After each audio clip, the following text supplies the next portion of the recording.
If you have a daughter or know someone who does, this episode is for you.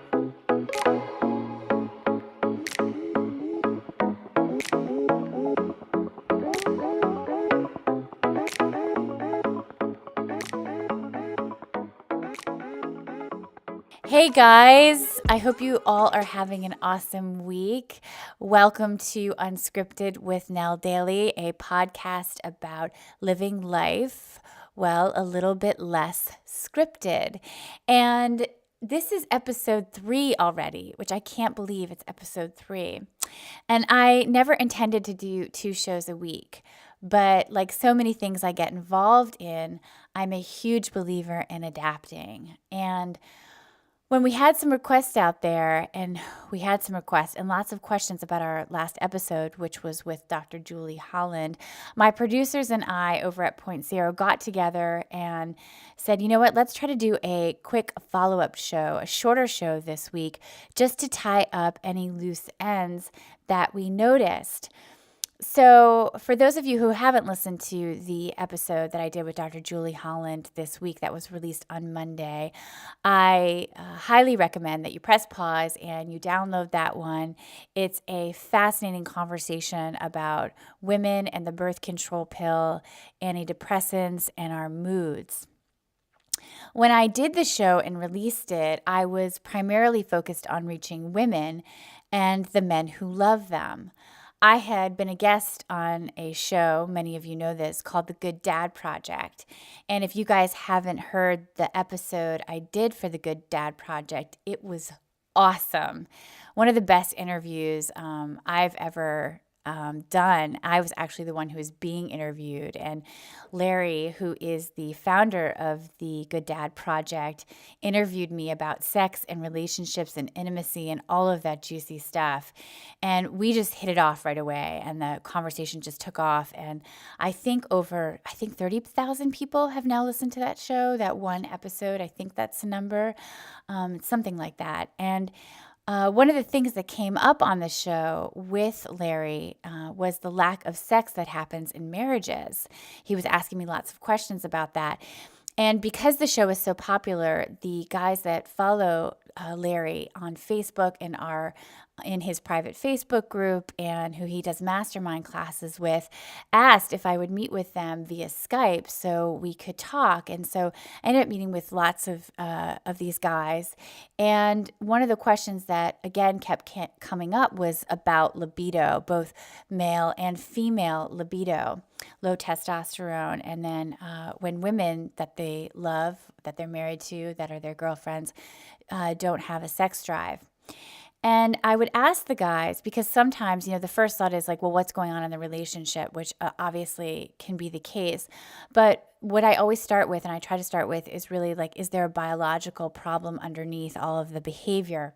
And I would ask the men specifically, are your wives or partners on the birth control pill or an antidepressant or both? And 9 times out of 10, they would all of a sudden like look a little baffled and say, well, yeah.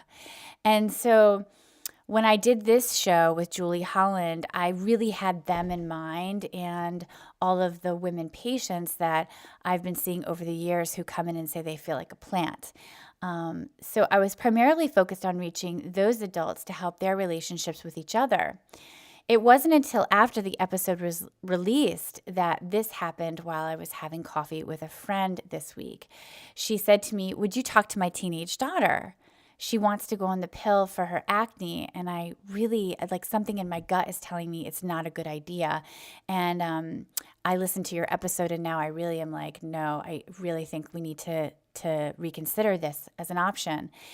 And this was a huge light bulb moment for me. I had been so fixated on reaching men and women, I forgot that many of us are also parents, with daughters. But here I am recording this extra episode, encouraging you guys out there to pass on Monday's episode to anyone who has a teenage daughter who is begging them to go on the pill.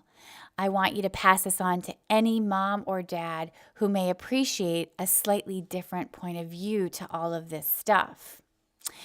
So this got me thinking about my own story, actually, and the story of many of the women I know, both patients and friends, and the story of millions of women throughout the world who are put on the pill at age 16 without being told about all of the side effects, without being told a truer story, or let's say at least a fuller picture of what the birth control can do to us.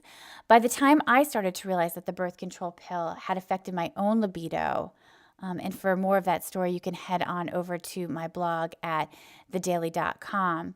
I was already in private practice. I started asking around doctors and friends and colleagues and female patients if they had noticed a huge shift in their libido having gone off the pill. I went off the pill in order to have my first child, and then I couldn't believe it when I finished nursing how my drives had changed. And so I again started asking around saying, like, does anybody else notice that this is going on? And do doctors know that the pill fundamentally changes our sex drive, but they don't tell us or they don't think to tell us? And I think part of the issue here is that they know it, but they don't have the conversation with 16-year-old, 17-year-old, 18-year-old girls when many of us get put on the pill. And that's because they don't talk to us really about sexual pleasure in the pill. They talk to us about very clinically contraception and acne. So many of the women I spoke to are just like me. We're put on the pill during puberty to avoid pregnancy, to again manage our acne and mitigate painful periods. But no one ever says to us, oh, and by the way, this may kill your sex drive. And they certainly don't say that if your mother's in the room, which happens to a lot of us, or that the birth control pill can create hormone imbalances that can last for sometimes months or years, I believe, after we go off the pill. Or that it might make you fat. You know, sometimes that kind of comes up in conversation, but oftentimes they tell you not to worry about it. And if you've spoken to anyone who's actually been on the pill, many, many women say that, no, I was definitely felt heavier or more bloated or puffier when I was on the birth control pill than when I was off. So it's usually served up to us like this in a doctor's office when you're a teenage girl. It's your best option, and don't worry, it'll make your skin really clear and you won't get fat, and this is a low dose, which isn't usually true either. So many of us don't know life off the pill before we're in our mid to late 20s or early 30s when we want to start having children.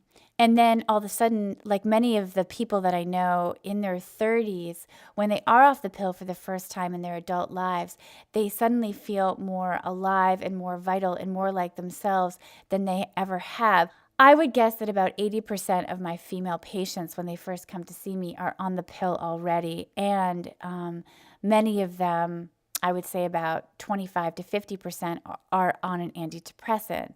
As the episode with Dr. Julie Holland teaches, as the episode with Julie Holland teaches, antidepressants also cause low libido, which I've just said before, but I can't reiterate enough, and interfere with sexual functioning. So if you're a woman, you may have trouble achieving an orgasm, or if you're a man, you may have a hard time getting and maintaining an erection or struggle to have an orgasm if you are on an antidepressant. These are very common side effects. But sometimes when we feel so anxious or depressed, sex is the last thing on our minds, or so we think. Sometimes when we feel so anxious or depressed, being on the birth control pill or on psychiatric medication that everybody seems to be handing out, like, let's face it, Tic Tacs, feels like the best option. Sometimes if we don't know any better or we're just trying to manage the day, it is the best option.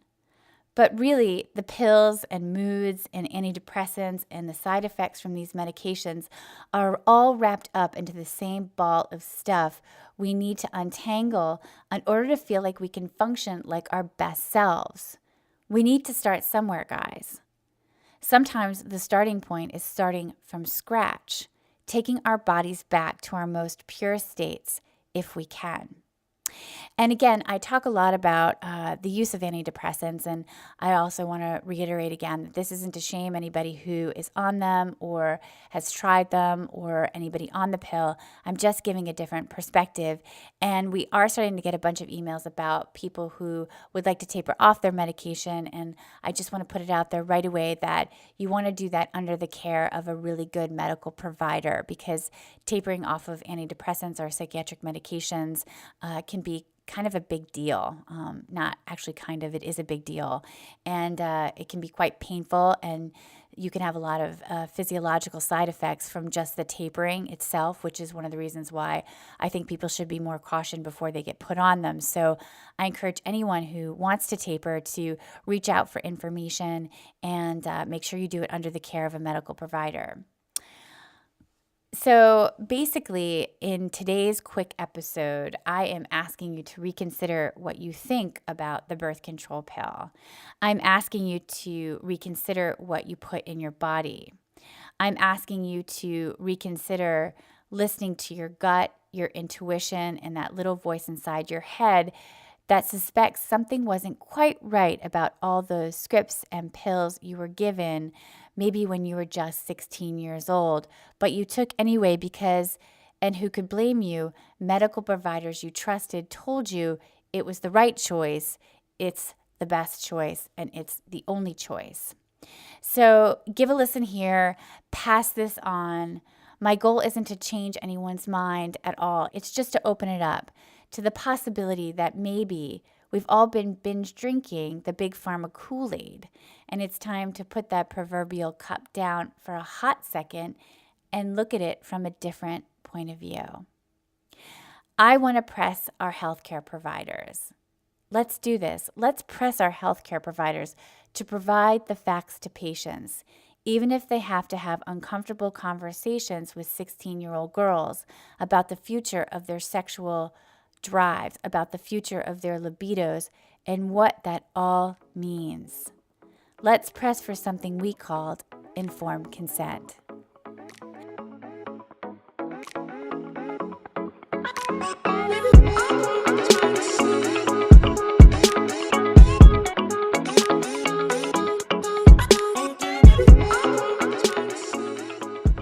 I want to thank you so much for listening today. For more information, please, as always, you can hit thedaily.com, which is our website.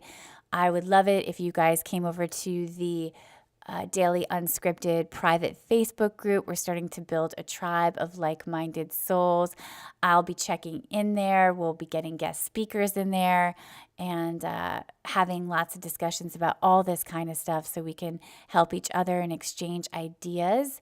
You can follow my comings and goings at Nell Daly, which is on Instagram, and that's at NELLDALY.